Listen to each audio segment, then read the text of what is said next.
घडामोडींच्या सुरुवातीला सगळ्यात मोठी बातमी समोर येते। अन्न व औषध प्रशासन विभागातील भरती प्रक्रियेमध्ये गैरप्रकार झाल्याचं समोर आलं आणि यानंतर आता ही परीक्षाच रद्द करण्यात आली आहे। या सगळ्या संदर्भात मोठा निर्णय एमपीएससी आयोगाने घेतलेला आहे। आता औषध निरीक्षक गट ब ची पुन्हा परीक्षा घेतली जाईल। हा पेपर फुटल्याचा आरोप काही विद्यार्थ्यांनी केलेला होता। एनडीटीव्ही मराठीनं या सगळ्या संदर्भात सगळ्यात आधी बातमी दाखवलेली होती आणि या प्रकरणाची चौकशी केली असता पेपर फुटल्याचं समोर आलं। त्यामुळे परीक्षा रद्द झालेली असून विद्यार्थ्यांना पुन्हा पेपर द्यावा लागणार आहे। फेर परीक्षेची तारीख, वेळ आणि इतर तपशील आयोगाच्या वतीनं स्वतंत्रपणे जाहीर केले जातील। त्यामुळे संबंधित उमेदवारांनी आयोगाच्या अधिकृत सूचनांकडे लक्ष ठेवण्याचं आवाहन करण्यात येत आहे।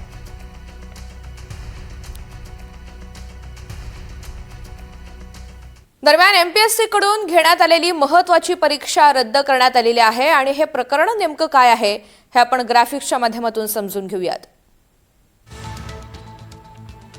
ही महत्त्वाची परीक्षा का रद्द झाली? औषध निरीक्षक गट ब अन्न व औषध प्रशासन या संवर्गासाठी 29 जुलै 2025 ला जाहिरात प्रसिद्ध करण्यात आली। 22 मार्च 2026 ला चाळणी परीक्षेमध्ये गैरप्रकार झाल्याबाबत आयोगाला तक्रारी नोंदवण्यात आल्या। तिसरा मुद्दा, परीक्षा सुरू होण्यापूर्वी काहींना प्रश्नपत्रिका मिळाल्याची ही तक्रार होती।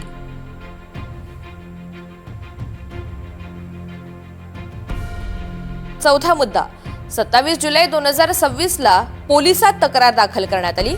काही दिवसांनी पोलिसांनी आयोगाला या सगळ्या संदर्भात अहवाल सादर केला। आता परीक्षा रद्द करण्याचा मोठा निर्णय घेण्यात आलाय।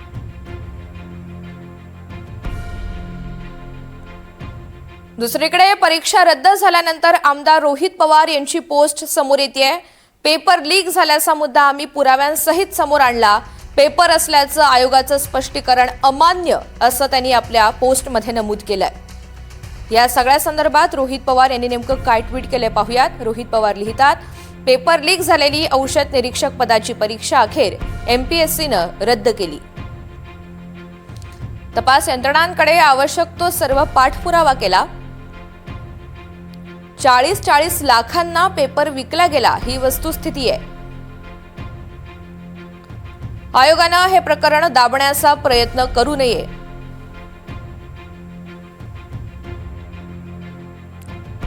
आयोगातून कोणी सहभागी आहे का, कोणाचा वरदहस्त आहे हे देखील तपासावं अशी मागणी रोहित पवार यांच्या वतीनं करण्यात आली आहे।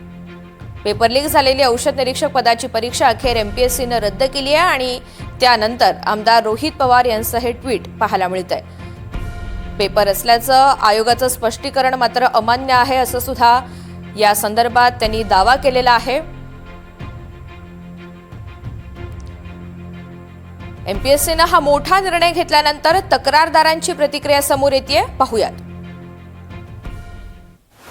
सुरुवातीला त्यांनी मान्य केली नव्हती, तक्रार आली नाही। मी स्वतः जाऊन तक्रार दिलेली होती आणि उलट माझ्यावरच डिफेमेशनचा गुन्हा दाखल करणार म्हणून एमपीएससीचे अध्यक्ष आणि सचिवांनी स्टेटमेंट दिले होते, नोटिफिकेशन काढले होते। मग आता त्यांनी अजून नैतिक जबाबदारी कोणी स्वीकारली नाही, एमपीएससी आयोगातून कोण जबाबदार आहे वगैरे, आणि त्यामुळं हा पूर्ण अहवाल आम्हाला पूर्ण मान्य नाही। त्यातल्या काही गोष्टी मान्य आहेत, पण त्यात लिहिलंय की एकाच जणाकडे क्वेश्चन मिळाला होता, तो मान्य नाहीये। ते सविस्तर मी आता पुण्याला इंदुलाल कॉम्प्लेक्स मध्ये पत्रकार परिषद आहे तिथं सांगणार आहे। पण त्या री एक्झाम आणि पेपर फुटला हे मान्य केलंय, हा आमच्यासाठी आनंदाचा क्षण नक्कीच आहे। पण बाकी पण ते काहींना वाचवायचा प्रयत्न करताय, त्यामुळं आता डिटेलमध्ये आम्ही थोड्या वेळाने पत्रकार परिषदेमध्ये सांगणार आहेत। दरम्यान दोषींना कायमस्वरूपी निविदा प्रक्रियेमधून बाद करा अशी मागणी सुषमा अंधारे यांनी केली आहे। राज्य लोकसेवा आयोगाच्या माध्यमातून अन्न औषध प्रशासन खात्यासाठीची 22 मार्च रोजी झालेली परीक्षा, परंतु त्याचा 20 मार्चलाच जो पेपर फुटला होता त्या संबंधाने आम्ही वारंवार शिवसेना युबीटी आवाज उठवत होते आणि या संबंधाने पत्रकार परिषदा घेऊन विद्यार्थ्यांचं म्हणणं मांडून जो पाठपुरावा केला गेला, त्यानंतर आत्ता राज्य सरकारने ही परीक्षा पुन्हा एकदा घेण्याचे ठरवले आहे। विद्यार्थ्यांना थोडासा न्याय मिळाला, त्यामुळे या निर्णयाचे स्वागतच. परंतु लढाई एवढ्यावर संपते का? कारण मुळात पेपर फुटलाच कसा आणि पेपर फोडणारे कोण आहेत हा प्रश्न अजूनही अनुत्तरित राहिलेला आहे. त्यामुळे विद्यार्थ्यांच्यासाठी पुन्हा अन्न औषध प्रशासनची परीक्षा होते ही चांगली बाब आहे, पण यासोबतच हा पेपर ज्यांच्यामुळे फुटला या दोषींवर कारवाई कधी होणार आणि हा पेपर फुटल्यानंतर परीक्षा नव्याने घेण्यामुळे ज्या विद्यार्थ्यांच्या वयोमर्यादेसंबंधात प्रश्न निर्माण होईल यावर राज्य सरकारची भूमिका काय हा आमचा खडा सवाल आहे.